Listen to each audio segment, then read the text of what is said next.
Bonjour à tous. Donc aujourd'hui on va faire un peu de géométrie. Donc je vais vous présenter une chose qui est intéressante, qui est dans mon livre Les maths apprivoisées 2. Donc j'ai voulu dans mes livres introduire un peu l'histoire des mathématiques, parce qu'en fait j'ai réalisé en écrivant mes livres qu'on est héritier de connaissances. Donc imaginez comment les premiers constructeurs pouvaient fabriquer des maisons, des routes, des perpendiculaires ou des parallèles avec une corde et un bâton. Se téléporter à travers les années, c'est parti pour un long voyage. Donc, j'introduis le fait de pouvoir faire un cercle parfait avec une corde, tout simplement, et le fait d'arriver à tracer un trait sur une longue distance avec un cordeau. Donc ça, c'est intéressant pour tous les gens qui sont jardiniers, pour les maçons, etc. Donc là, je vous ai fait un trait, et je veux faire, rien qu'avec une règle ou un bâton, voilà, qui n'a pas à part le fait d'être droit, il n'a pas de graduation, ni d'angle droit forcément, ni rien. Et une corde, comment est-ce que je peux faire une perpendiculaire qui passe par là et qui sera perpendiculaire à cette droite-là.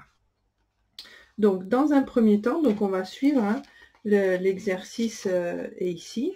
C'est à faire, on peut le faire par terre avec une classe, avec des élèves, etc. C'est assez intéressant. Donc les enfants sont captivés, puis c'est rigolo. C'est une application des mathématiques qui est importante, qui montre l'utilité des mathématiques. Donc il faut trouver, on va placer un point B, donc n'importe où, on peut le placer ici, qui n'est pas sur la droite, et qui est assez éloigné de ce qu'on pourrait imaginer comme perpendiculaire. Plaçons le point B. Ensuite, nous allons faire un cercle de rayon AB et de centre B. Donc je vais le faire hors caméra, vous allez voir la suite. Voilà, donc nous avons tracé un cercle avec le cordeau. Donc c'est pas très pratique sur le tableau, j'avoue. C'est plus pratique à faire dans la terre. Dans la terre, on peut très bien planter un piquet ici, et puis mettre notre corde autour du piquet, accrocher un crayon et tourner autour, comme ça on aura un cercle parfait. On voit apparaître ici un point d'intersection. Une intersection, c'est l'endroit où deux choses se coupent. Donc, on voit apparaître ce point-là qui est l'intersection entre le nouveau cercle et la droite qui nous concerne et par laquelle on veut faire cette perpendiculaire. Donc, ce nouveau point, il est intéressant. Nous allons prendre notre règle qui n'est pas graduée, donc notre bâton droit, et nous allons tracer une droite qui passe par B et par ce nouveau point. Donc dans le livre, ce nouveau point, je l'avais appelé C. Donc qu'est-ce qui se passe? Nous avons tracé cette droite.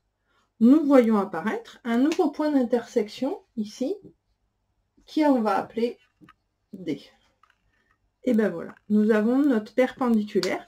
Nous savons que la droite AD sera exactement perpendiculaire à la droite de départ et elle passera par le centre A. Donc là, nous avons un angle droit. Donc, sans mesure aucune, c'est intéressant de savoir qu'on peut tracer une perpendiculaire à une droite, passant par un point très précis, avec des cordes, avec des bouts de bois droits, ou des choses qui sont au moins droites, ou même un cordeau, tout simplement, encore une fois. On n'est pas obligé même d'avoir des règles.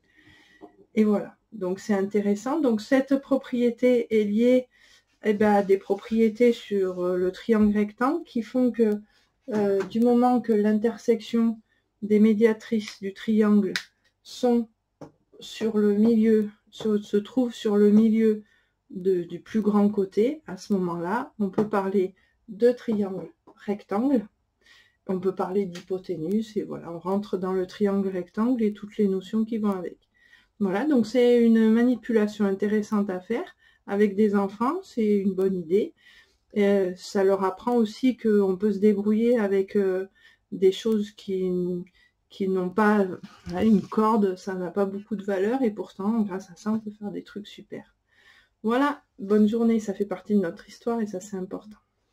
Donc je rappelle, ces notions sont dans le livre Les maths apprivoisées 2, qui est en vente sur le site https://mathsapprivoisées.fr à partir de la page 86.